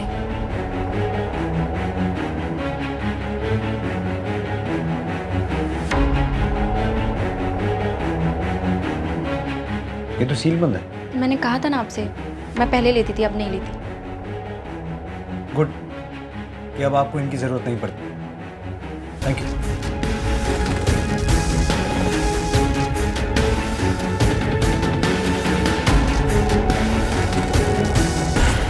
सर, हो सकता है कि कातिल अपने साथ वो स्लीपिंग पिल्स पहले से ही लाए हो कहीं और से। केलकर, हम किसी को क्लीन चिट देने में इतनी जल्दबाजी नहीं कर सकते। मुझे लगता है मालविका जरूर हमसे कुछ छुपा रही है। मैं ये नहीं कह रहा हूँ कि कत्ल उसी ने किया है, पर हो भी सकता है। स्लीपिंग पिल्स की बॉटल का सील बंद होना कोई बहुत बड़ी बात नहीं है। बॉटल नहीं भी खरीदी जा सकती है। लेकिन सर, अगर मान भी लिया जाए कि कत्ल मालविका ने किया है, लेकिन उसके पीछे उसका क्या मोटिव हो सकता है? वही तो पता लगाना है। साहब, नितेश साहब महीने में कम से 20 दिन बाहर रहते हैं साहब। मालविका मैडम इधर रहती हैं साहब। कुछ साल पहले साहब उनका उनके ड्राइवर के साथ चक्कर चालू हो गया, और ये नितेश जी को पता चला साहब। नितेश जी ने ड्राइवर का हाथ तोड़ दिया। ड्राइवर अब किसी काम का नहीं है साहब, बस वो दुकान पे पड़े रहता है साहब। सर, हो सकता है कि हिस्ट्री ने एक बार फिर से खुद को रिपीट किया हो। मतलब? सर, उस ड्राइवर की तरह मालविका का कुणाल से भी अफेयर हो गया हो, जिसका पता नीलेश को चला और उसने उसको गुस्से में मार डाला। कुणाल का तो उस बिल्डिंग में आना जाना होता ही नहीं था, तो अफेयर कैसे होगा? और कुणाल के कॉल रिकॉर्ड्स में मालविका से बातचीत का कोई जिक्र नहीं है। ये हो सकता है कि मालविका का अफेयर किसी और से चल रहा हो और भारती को ये बात पता चल गई हो। अब भारती को पैसों की जरूरत तो थी, हो सकता है उसने मालविका को ब्लैकमेल करके उससे पैसे ऐंठने की कोशिश की हो, और मालविका और उसके प्रेमी ने भारती को अपने रास्ते से हटा दिया हो। पर मालविका का अफेयर किससे होगा? अगर मालविका का कोई प्रेमी है तो उसका नंबर उसकी कॉल लिस्ट में जरूर होगा। गुड, पता लगाओ। Yes sir. मालविका की कॉल हिस्ट्री सर, इसमें एक नंबर है ये वाला, इस पर काफ़ी बातें होती हैं। और सर हैरान की बात यह है कि जब जब नितेश घर पे होता है तब इस कॉल की फ्रीक्वेंसी कम हो जाती है और उसके जाते ही सडनली बढ़ जाती है। काफ़ी लेट नाइट कॉल्स भी है सर, कुछ कॉल तो 2-2 घंटे की है। पता चला किसका नंबर है ये? हाँ सर, मालविका के पड़ोसी हेमंत तोशनीवाल का है सर। तो फिर देर किस बात की है? बुलाओ मैडम को और साथ में नितेश और हेमंत को भी। आप इतना बेहुदा और घटिया इल्जाम कैसे लगा सकते हैं मुझ पर? हेमंत जी हमारे पड़ोसी हैं और वो भी मैरिड हैं और मैं भी। तो आपके कॉल डिटेल्स में जो लेट नाइट 2-2 घंटे की कॉल्स दिखाई दे रही हैं, उस दौरान शायद आप एक दूसरे को सिलाई बुनाई या कुकिंग के टिप्स देते होंगे। कौन सी कॉल सर? आप क्या कह रहे हैं? क्यों हमारी एनर्जी वेस्ट करवाना चाहते हो? जो सच है वो मान क्यों नहीं लेते? नितेश बिल्कुल भी अच्छे पति नहीं है। सर, आप मुझसे इस चोट के बारे में पूछ रहे थे ना? ये चोट मुझे नितेश ने दी है, इसीलिए प्यार की तलाश में मैं मानती हूँ सर कि मेरे और हेमंत के बीच में अफेयर है, लेकिन हमने किसी का मर्डर नहीं किया सर।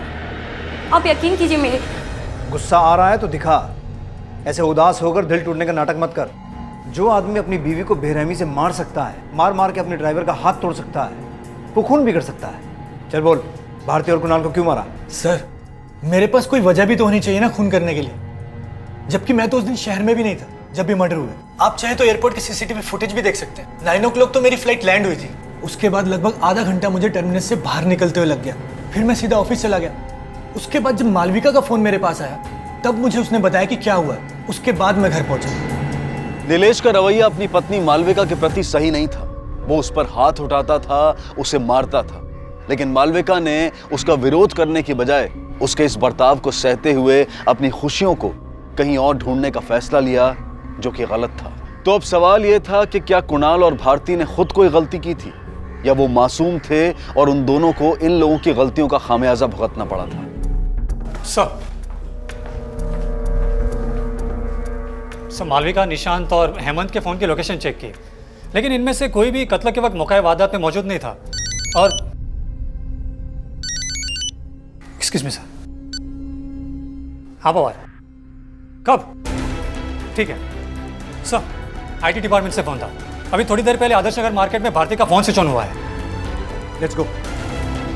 करीब 30-32 साल का आदमी रहा होगा साहब। अभी करीब 1 घंटे पहले ही मोबाइल बेच के गए। सर, इसमें से तो पूरा डेटा ही डिलीट कर दिया है। आपकी दुकान में सीसीटीवी है? जी सर। फुटेज दिखाइए। ये रहा सर। एक बार पॉज करो।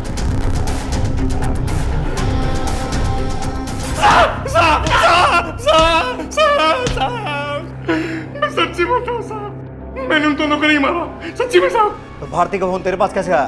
वो मैंने चोरी किया था साहब।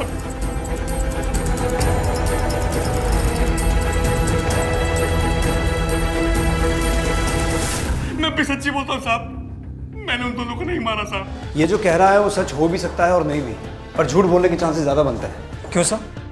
केलकर, उस फोन की कीमत कितनी होगी? 1000 रुपए, ज्यादा से ज्यादा 1500 रुपए। अब इतनी मामूली रकम के लिए कोई क्राइम सीन से एविडेंस मिटाने जैसा सीरियस क्राइम कैसे कर सकता है?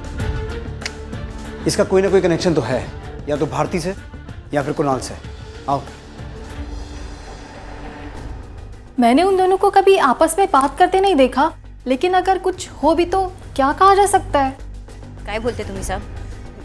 विनोद और भारती के बीच में चक्कर कैसे हो सकता है साहब? क्यों नहीं हो सकता? क्योंकि साहब वो विनोद मेरे से प्यार करता है साहब, बहुत पहले से। फिर तो हो सकता है सुप्रिया की भारती का कत्ल तुम ही ने किया हो।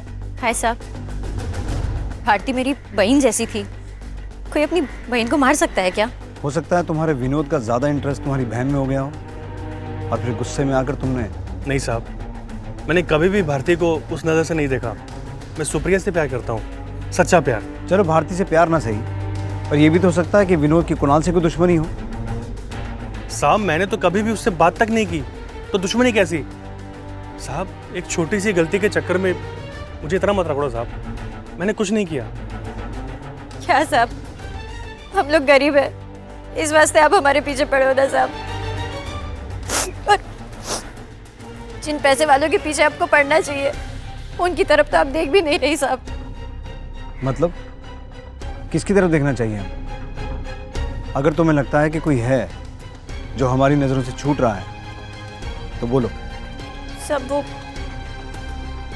ऋषि साहब, मैं उनके घर पर काम करती हूँ साहब। उन्हीं के पैसे से मेरा चूल्हा जलता है।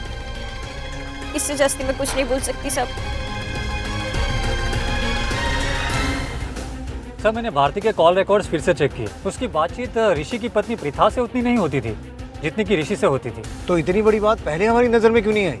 सर प्रीथा और ऋषि के दोनों के ही नंबर प्रीथा के नाम पर ही रजिस्टर है, इसलिए हमें लगा कि उसकी बातचीत प्रीथा से होती होगी। लेकिन अब पता चला कि उसमें से एक नंबर तो ऋषि के पास रहता है। Late night calls? No sir. Kelkar, तुम्हें याद है जब हमने ऋषि से भारती को एडवांस देने की बात पूछी थी तो उसने हमें ये नहीं बताया था कि भारती ने उससे भी 1 लाख रुपए मांगे थे, बल्कि उसकी वाइफ ने हमें ये बात बताई थी। उसकी हिम्मत इतनी बढ़ गई कि इनसे 1 लाख रुपए मांग बैठी। और ये बात ऋषि को पसंद नहीं आई थी। राइट। तो कहीं ऐसा तो नहीं कि ऋषि ने ही भारती को 1 लाख रुपए दिए हों और ये बात वो हमसे छुपा रहा हो भी सकता है सर। अगर ऐसा है केलकर तो इसके पीछे कोई ठोस और बड़ी वजह होनी चाहिए, वरना कोई अपनी मेड को इतनी बड़ी रकम क्यों देगा?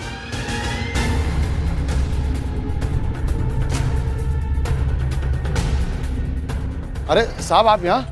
कुछ सवाल पूछने थे तुझसे तेरी बेटी को लेकर। तेरी बेटी का किसी के साथ कोई अफेयर था? नहीं साहब, वो ऐसी छोकरी नहीं थी। घर से काम, काम से घर, बस। अगर करना भी चाहती साहब तो खत किधर था उसके पास? 7 घर का काम करके ये सब करने का। 7 घर का? लेकिन हमें तो पता चला कि वो 3 ही घरों में काम करती थी। 21,000 रुपये लाती है साहब महीने का। 3,000 के हिसाब से 7 घर के जो है ना साहब। कब से आ रहे थे ये 21,000 रुपये? गए 2 महीने से। अजीब बात है सर, ठीक 2 महीने पहले भारती ने इन 3 घरों को छोड़कर बाकी सभी घरों से काम छोड़ दिए थे।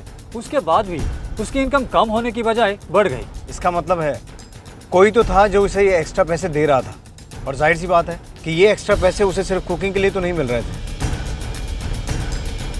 ऋषि, केलकर, ऋषि से बात करने का वक्त आ चुका है। हमें शक था कि भारती का किसी के साथ अफेयर चल रहा था, इसलिए हमने आपसे पूछा भी था। लेकिन उस वक्त आपने हमें बताया नहीं कि वो विनोद नहीं बल्कि आप हैं। क्या बोल रहे हैं आप? आपकी वाइफ सुबह जॉब पे जाती हैं और उनके जाने के बाद भारती यहाँ काम करने आती थी। तो मेरी वाइफ के जाने के बाद जो मेरे घर पे आएगा सबसे मेरा अफेयर होगा? नहीं, सिर्फ भारती। आप अपने बैंक से महीने के हर पहले हफ्ते में 18,000 रुपये निकालते हैं। जी हाँ, 3,000 सुप्रिया और भारती के लिए और बाकी अपने घर खर्च के लिए। लेकिन भारती के कत्ल से जस्ट पहले आपने अपने अकाउंट से 1 लाख रुपए निकाले थे। किस लिए? जी वो मेरे एक दोस्त को ज़रूरत थी, उसके लिए निकाले थे। लेकिन नॉर्मली इतना बड़ा अमाउंट लोग ऑनलाइन ट्रांसफ़र करना प्रेफर करते हैं। सेफ्टी भी रहती है, कन्वीनियंस भी रहती है। लेकिन आपने अपने दोस्त को कैश दिया, क्यों? क्योंकि आपकी उस दोस्त का बैंक में अकाउंट था ही नहीं मिस्टर ऋषि। मेरे को नहीं मालूम वो सबसे लाख रुपए काय को मांग रही थी। आई थी चप्पल। उसका कोई बैंक अकाउंट था? साहब उसके बाप का अकाउंट नहीं है तो उसका कहाँ से रहेगा? देखिए सर, मैं मानता हूँ कि मैंने भारती को 1 लाख रुपए दिए थे, लेकिन मैं उसकी मदद करना चाहता था।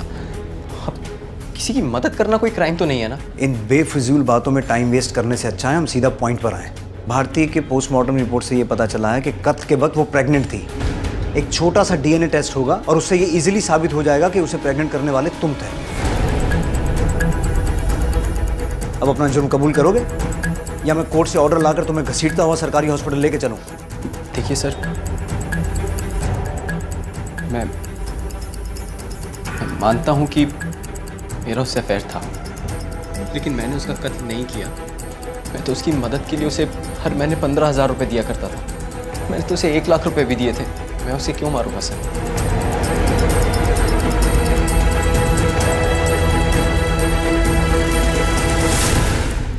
भारती के प्रेग्नेंट होने वाला ब्लफ तो काम कर गया, पर भारती की मौत के वक्त ऋषि वाकई में ऑफिस में ही था।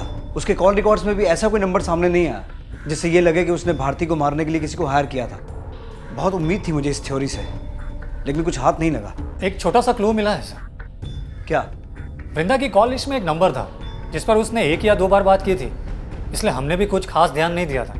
लेकिन जब उस नंबर पर फ़ोन किया तो पता चला कि वो नंबर किसी महेश राव का है, जो कि एक प्रॉपर्टी डीलर है। सर, जिन लोगों का गुजारा इतना मुश्किल से होता है, उनका प्रॉपर्टी डीलर से बात करना कुछ अजीब नहीं लगता? महेश राव कुछ हजार रुपए कमाकर अपना परिवार चलाने वाली भारती को 1 लाख रुपए जैसी बड़ी रकम की जरूरत पड़ना, और ऋषि जिसके साथ उसका रिश्ता सिर्फ मालिक और नौकर का था, उसका भारती को 1 लाख रुपए देकर उसकी जरूरत को पूरा करना, ये दोनों बातें अजीब थी। इसलिए अब ये बहुत जरूरी था कि पुलिस भारती की उस जरूरत का पता लगाए, और वो उम्मीद कर रही थी कि इस प्रॉपर्टी डीलर महेश राव से उन्हें इस मामले में कोई ना कोई मदद जरूर मिलेगी। वृंदा और उसकी बेटी भारती यहाँ मीरा रोड में किराए की खोली लेना चाहते थे। भारती का भाई कुणाल, वो भी कभी कभी उनके साथ में आया करता था। फिर अचानक उसका फ़ोन आया और उसने मुझे बोला कि उसे अब किराए पे खोली नहीं चाहिए, उसे खोली खरीदी करनी है। अचानक ऐसा क्या हुआ कि किराए पे खोली ढूंढते ढूंढते उसे खरीदने की बात करने लगी? पता नहीं साहब, पर उसने मुझे इस बारे में बात चलाने के लिए बोला और 1 हफ्ते में ही उसे खोली खरीदी करनी। और फिर कुछ दिन बाद वापस उसका कॉल आया। वो मुझसे बोली कि अब उसे खोली खरीदी करनी नहीं है, उसे किराए पर ही खोली दिला दो, और उसके लिए उसने मुझे डिपॉजिट के लिए 1 लाख रुपए भी ला कर दिए। यानी कि भारती, उसकी माँ और उसका भाई कुणाल अपने बाप को छोड़कर अलग रहने की प्लानिंग कर रहे थे। हो सकता है ये बात विशाल दा को किसी तरीके पता चल गई हो और उसने गुस्से में आके तीनों को मार दिया हो। उठा के लाओ उसे। बहुत होशियारी है ना तुझे? सच बोल, तुझे पता था ना कि वो लोग छोड़ के जा रहे तुझे, इसलिए सबको मार डाला ना? हाँ बोल। साहब मेरे को कुछ भी खबर नहीं थी साहब की, ऐसा कुछ पुणे में करने वाले हो लोग। साहब मेरे को मालूम होता कि उनके पास 1 लाख रुपया है तो मैं उनसे वैसे ही ले लेता साहब। वृंदा के मर्डर की इंक्वायरी कर रही टीम ने हमें बताया था कि उन्हें क्राइम सीन को देखकर ऐसा लगा था कि मामला लूट का है। इसका मतलब जिसने भी वृंदा को मारा वो गया तो लूट के इरादे से था, लेकिन उसे वहां कुछ मिला नहीं क्योंकि भारती पहले ही सारा पैसा महेश को दे चुकी थी खोली के लिए। अब अगर ये विशाल दा नहीं है तो कौन है? और ऋषि ने सबसे छुपाकर ये पैसा भारती को दिया था, तो फिर किसको और कैसे पता चला कि भारती के पास पैसा है और उसने अपने घर के अंदर छुपा के रखा है?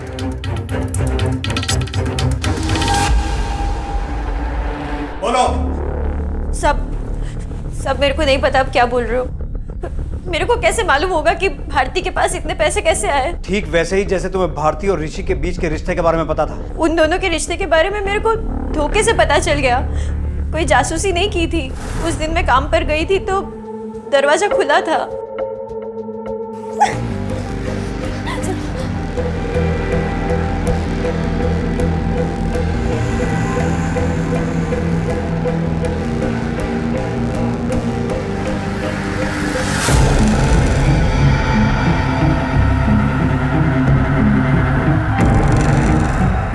आप जल्दी आ गए? तो मेरे को शक हुआ साहब, जो मैंने आपको बता दिया। लेकिन ऋषि साहब ने भारती को कितने पैसे दिए, कब दिए, ये सब मेरे को कुछ नहीं मालूम साहब। ठीक है, जा सकती हो। साहब, काश्मीरा पुलिस स्टेशन से इंफॉर्मेशन आई है। कुछ महीने पहले भारती का भाई कुणाल अपने कुछ दोस्तों के साथ ड्रग्स कंज्यूम करते हुए पकड़ा गया था। सभी माइनर थे, इसलिए वार्निंग देके छोड़ दिया गया था। लेके आओ उन्हें। हाँ सर, कुणाल मेरा ही दोस्त है सर। हम दोनों साथ में ड्रग्स लिया करते थे, लेकिन उसकी बहन के रेप वाले मैटर से मेरा कोई कनेक्शन नहीं है सर। भारती का रेप हुआ था? एक दिन कुणाल अपनी बहन का फ़ोन लेकर के मेरे पास में आया था साहब, तभी उसने मुझे एक वीडियो दिखाया साहब। पिछले 6 महीने से मैं ऋषि दोषी के वहाँ खाना बनाने का काम कर रही हूँ, और तब से वो मेरी इज्जत लूट रहा है। पहले जब उसने मेरे साथ ये सब किया तो मैं पुलिस के पास जाना चाहती थी, सबको बताना चाहती थी, लेकिन उसने मुझे धमकी दी कि अगर तू पुलिस के पास गई तो बेटा मुझे ही जेल में डाल देंगे, ये बोल के कि मैं धंधा करती हूँ। अब बस जो करना है मुझे ही करना, और मैं वही करने जा रही हूँ। ये वीडियो कुणाल के फ़ोन में था? नहीं साहब, ये उसकी बहन के मोबाइल में था। वो अपना मोबाइल घर पर ही छोड़ गई थी। वो हाई हो गया था तो साहब मैंने ये उसके मोबाइल में से वीडियो अपने मोबाइल में ट्रांसफ़र कर लिया बस साहब। पर एक सवाल और पैदा होता है केलकर, अगर भारती ने ये video as a suicide note बनाया था तो उसने सुसाइड किया क्यों नहीं? इसका मतलब है वीडियो को बनाने का मकसद सुसाइड नहीं, ऋषि को ब्लैकमेल करना था। विनोद के साथ ऋषि को भी उठाओ और इस वीडियो को आईटी में भेजो, उन्हें कहो पता करें ये वीडियो शूट कब हुआ था। यस मैंने कुछ नहीं किया साहब, मैंने कुछ नहीं किया साहब, साहब मैंने कुछ नहीं किया साहब, मैंने कोई वीडियो डिलीट नहीं किया साहब। बहुत हुआ तेरे घड़ियाली आंसू। मैं जानता हूँ तेरा भारती के साथ कोई अफेयर नहीं था, बल्कि तूने उसका रेप किया था। और 1 लाख रुपये जो तूने उसको उसकी मदद के लिए दिए थे ना, वो तेरी मर्जी से नहीं थे, बल्कि उसने तुझे ब्लैकमेल किया था। अपना जुर्म कबूल कर ले, वरना तेरा जुर्म साबित करने के लिए अदालत में वो वीडियो है हमारे पास। नहीं बोलेगा? हाँ नहीं बोले।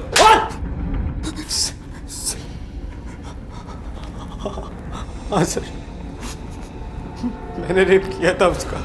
वो मुझे ब्लैकमेल भी करती थी और उसने मुझसे 1 लाख रुपए भी मांगे थे जो मैंने उसे दे दिए थे। भारती ने मुझसे पैसे लेने के बाद वो वीडियो मेरे सामने डिलीट कर दिया था सर। जब वो मुझे ब्लैकमेल करने ही नहीं वाली थी तो मुझे उसे मारकर क्या मिलता है सर?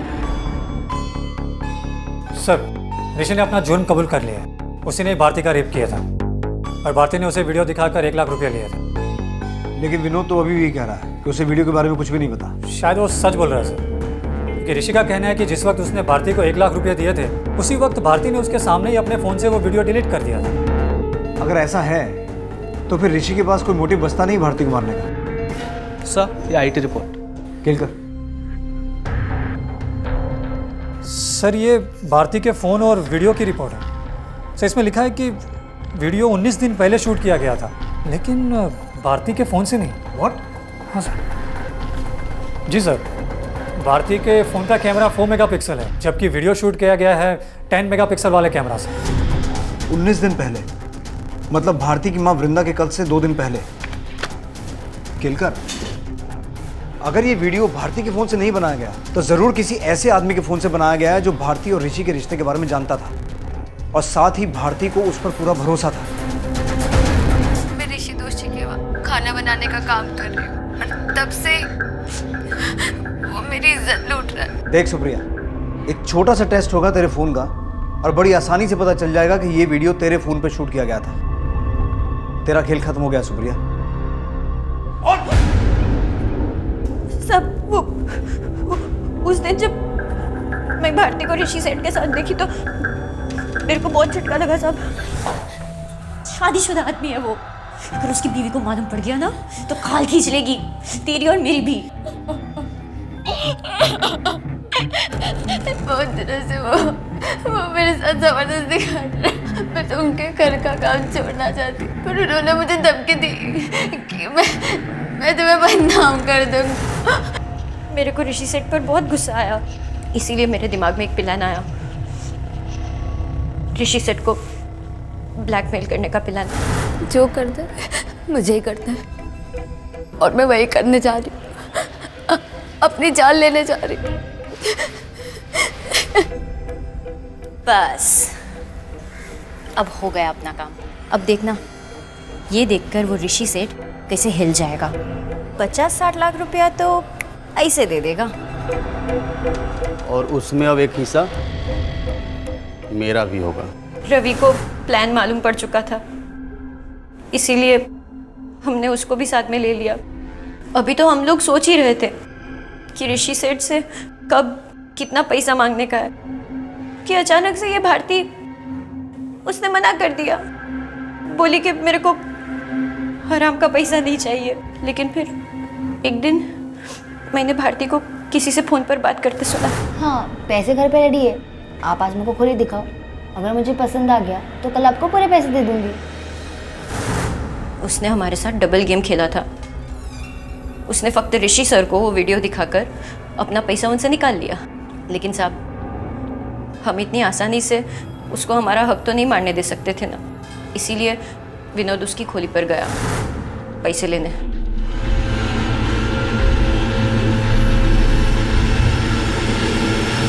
लोग ने सोचा कि हम लोग बदला लेंगे। उस दिन जब मैं मालविका मैडम के घर गई तो झाड़ू कटका करने के बाद मैं उधर ही रुक गई।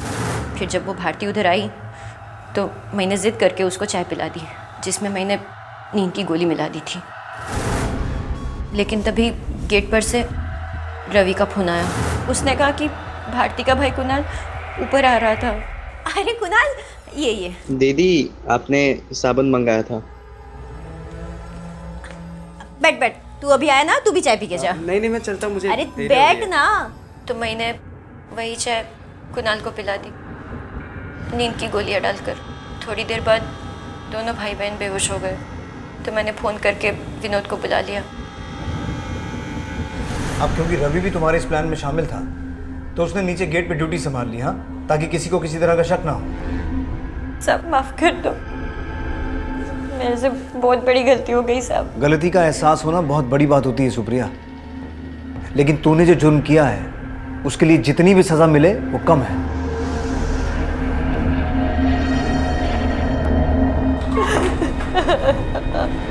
क्राइम पेट्रोल्स के और भी दिलचस्प कहानी देखने के लिए हमारे चैनल को सब्सक्राइब करें और बेल आइकॉन दबाना न भूलें।